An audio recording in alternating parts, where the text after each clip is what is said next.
One of Britain's biggest house builders just watched their profits collapse by more than half. While politicians stand at podiums promising 1.5 million new homes, the very companies expected to build them are hemorrhaging cash at an alarming rate.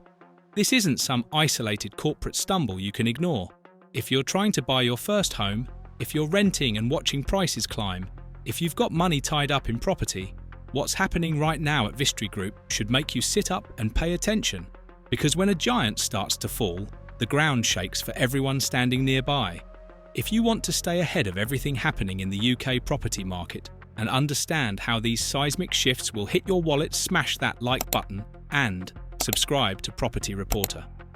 We're cutting through the noise to bring you the property and economic news that actually matters.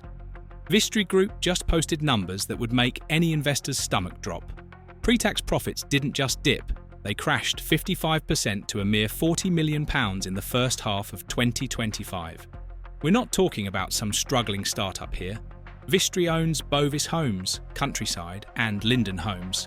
These are household names that have shaped British suburbia for decades. This is a titan of the industry, taking a direct hit to the face, and their order book for new homes has shrunk compared to last year. When a company this size, with this much experience and this many resources, starts posting numbers like these, it's not bad luck. Something fundamental has broken in the market, and the cracks are spreading fast. Walk into any estate agent's office right now and you'll feel it.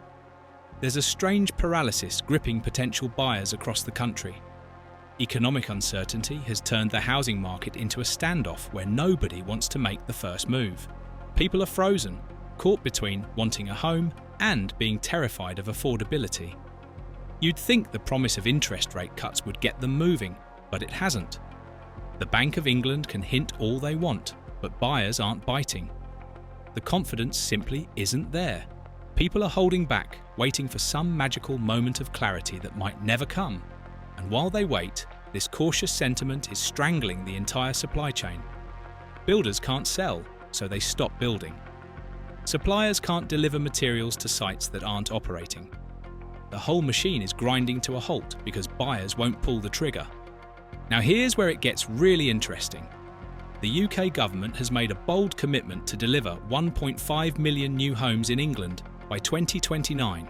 Do the maths, and that's roughly 300,000 homes every single year.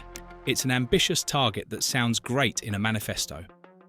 But here's the problem that nobody in Westminster wants to talk about. The companies meant to actually build these homes are reporting collapsing order books and plummeting profits. Vistry's struggles aren't just a corporate earnings disappointment. They're a flashing red warning light that these government targets might be completely detached from reality. The gap between what politicians promise and what the market can actually deliver is widening at a frightening pace. You can set all the targets you want, but if the builders are bleeding money, who exactly is going to construct these homes? This crisis runs deeper than economic samki, or temporary market corrections. We're watching a fundamental affordability breakdown play out in real time. House prices have been outpacing wage growth for years, and that gap has turned into a chasm. Even with the interest rate cuts everyone keeps talking about, mortgage rates remain significantly higher than the rock-bottom levels we saw in recent years. A generation of first-time buyers is being systematically priced out of the market. The people who would normally be lining up to buy these new homes, the young professionals and growing families, simply can't afford them anymore. The maths doesn't work. You can't stretch a salary only so far before reality sets in. And when the natural customer base for new builds evaporates, builders like Vistry are left holding developments nobody can buy. But the damage doesn't stop with struggling builders and frustrated buyers. Slower construction means reduced housing supply at exactly the moment when demand remains stubbornly high. Basic economics tells you what happens next. This pressure will likely push prices even higher for existing homes. If new builds aren't coming onto the market, people compete more fiercely for what's already there. The rental market faces exactly the same strain. Less new stock means more competition for rental properties. Landlords might see short-term benefits from this squeeze, but long-term market instability helps nobody. Anyone planning to move in the next few years needs to understand that this squeeze is only getting tighter. The safety valve of new construction that's supposed to ease pressure isn't working anymore. Vistry isn't fighting this battle alone. Right across the industry, major house builders are facing similar headwinds. Construction costs remain elevated, even though some material prices have corrected from their peaks. Planning permission delays and regulatory hurdles keep adding complications and costs. The entire sector finds itself caught in an impossible vice. On one side, government pressure to build more homes faster. On the other side, market conditions that make building unprofitable. Some smaller developers have already made their choice. They've pulled back or exited the market entirely. When the smaller players start disappearing, it concentrates the market in fewer hands and reduces competition. That's terrible news for anyone hoping prices might stabilise. So what does all this actually mean for ordinary people trying to live their lives? If you own a home already, you might see property values remain inflated due to supply constraints. That sounds good until you realise it makes moving up the ladder just as difficult. First-time buyers face an increasingly narrow window of opportunity that's closing fast. Save for a deposit, and by the time you're ready, prices have jumped again. Renters will likely experience continued upward pressure on rents as supply stays tight. The dream of home ownership is moving further out of reach for many, and this isn't a temporary blip that'll correct itself in 6 months.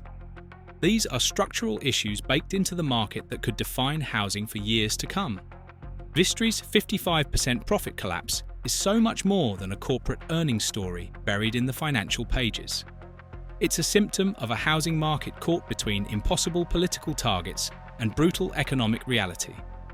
The government stands firm on wanting 1.5 million homes built, but the companies meant to kitschily construct them are struggling just to survive. For anyone watching the property market, whether you're trying to buy, rent, invest, or just understand where things are heading, this is your warning. The supply crisis that's been brewing for years isn't getting better anytime soon. The question isn't whether the housing shortage will impact you, it's how severely and how soon you'll feel it. Because when the builders stop building, everyone pays the price. The first-time buyer priced out of the market, the renter facing another increase, the homeowner trapped in a property that no longer fits their needs, they all pay. And right now, the builders are sending a very clear message. The current model is broken and nobody seems to know how to fix it.